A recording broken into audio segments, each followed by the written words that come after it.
you marry me? Susan Maya. Drop the pizza. Will you marry me? Will you marry me? I had no idea when we started that there would be 3 weddings in season 3. Are you still married? I am totally, hopelessly in love with 2 men. Consider this my pre-refusal. Marker, action! We started with a wedding at the beginning of the season, and then we finished the end of the season with 2 weddings. I do. We haven't had sex yet. We're waiting until we get married.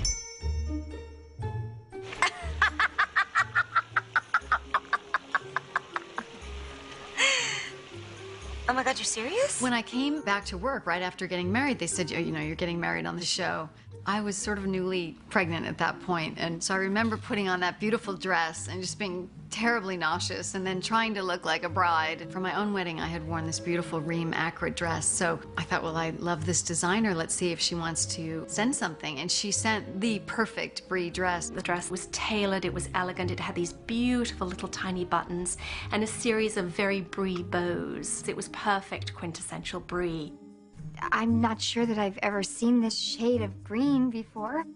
Mark wanted a whole story point where Brie has chosen bridesmaids' dresses that would be what Brie would choose. So I chose a color that looked particularly unfortunate on Lynette, that was a little too much fabric on Gabrielle, and definitely wouldn't be a choice that Susan would make. These dresses are hideous. We went with the classic church wedding. All white, all delicate, all perfect in the only as Brie could do. So you trust me completely? Clearly, I do. Brie's wedding was very much, you know, a chance to hook in the mystery to our main characters. By having one of the women marry a guy with kind of a dubious past, I cannot sit here on my key lime ass and watch Brie make the worst mistake of her life. we thought it was a kind of a good way to bring that to the forefront. It's bad luck for the groom to see the bride before the wedding. Do you know what's really bad luck? Marrying a wife killer. Could you give us just a second? Is something wrong? I just need a moment.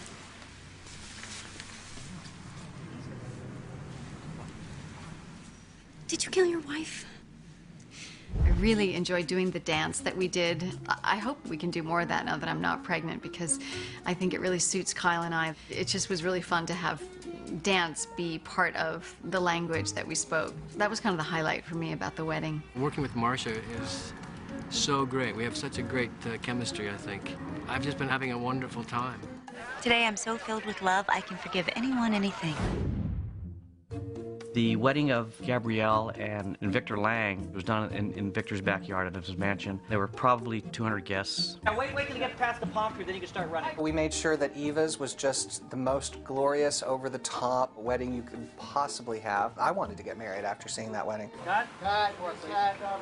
The wedding was fun to shoot. The actual production of it I was really in awe of, because it was just, you know, very over the top and beautiful. We wanted to have a little fun with it, so we went more with tents and making it feel a little bit like Sleeping Beauty, just a little bit more romantic, a little bit exotic, with more of oranges and saffron colors. We took the backyard and we created a tiered platform that had cascading roses going down from level to level, and then did a beautiful iron arbor over the center of that. So in essence, it looked like the bride and groom on the wedding cake. It's just a big old splashy wedding. With Gabrielle's dress, she said, I want it big, I want it over the top. I had this image of this sort of jeweled piece of meringue. We made the train as long as we possibly could. Well, I think a 10-foot train is great, but a shorter one would be just as nice, and you wouldn't have to worry about people tripping on it.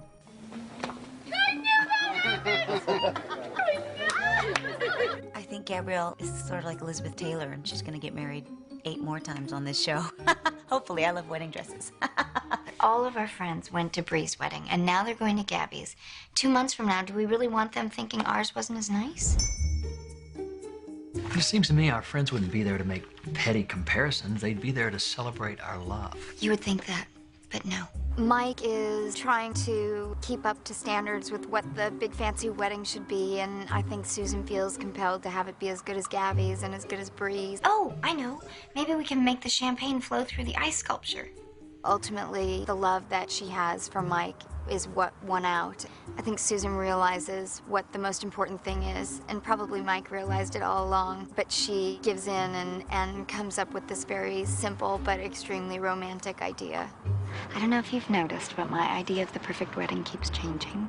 I'm thinking a chocolate fountain would be a cool centerpiece to a dessert buffet. We're having a wedding cake, right? There will be no damn cake! Even though Susan wanted a large wedding and she had the competitiveness of wanting her wedding to be as memorable as her friends, at the end of the day, what was important is that she had Mike. That was more important to her. It worked back to a simpler ceremony, which at its core was who she is. I think it's kind of cool and kind of poignant that they end up getting married this way, because she was planning the huge wedding, and when the light bulb goes on for her and she realizes the perfect wedding is just the two of them.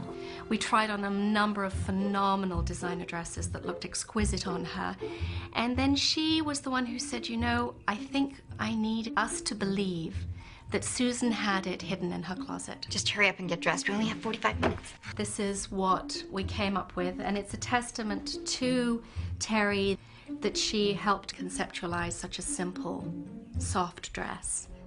I've never seen you look so beautiful. You clean up pretty good yourself. It's that relationship that people have been rooting for. You know, they really, really have always wanted Mike and Susan to get together. I'm gonna marry Ian. Mike and I are over. I can't see you anymore.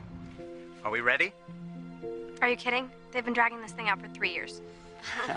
We have Susan in the woods there with all these beautiful Chinese lanterns just hanging magically in the air, and this little arbor that they created that's just full of wildflowers. And it's just a lovely, personal, and fully romantic effect, and which is what Susan is. She is a creature of passion.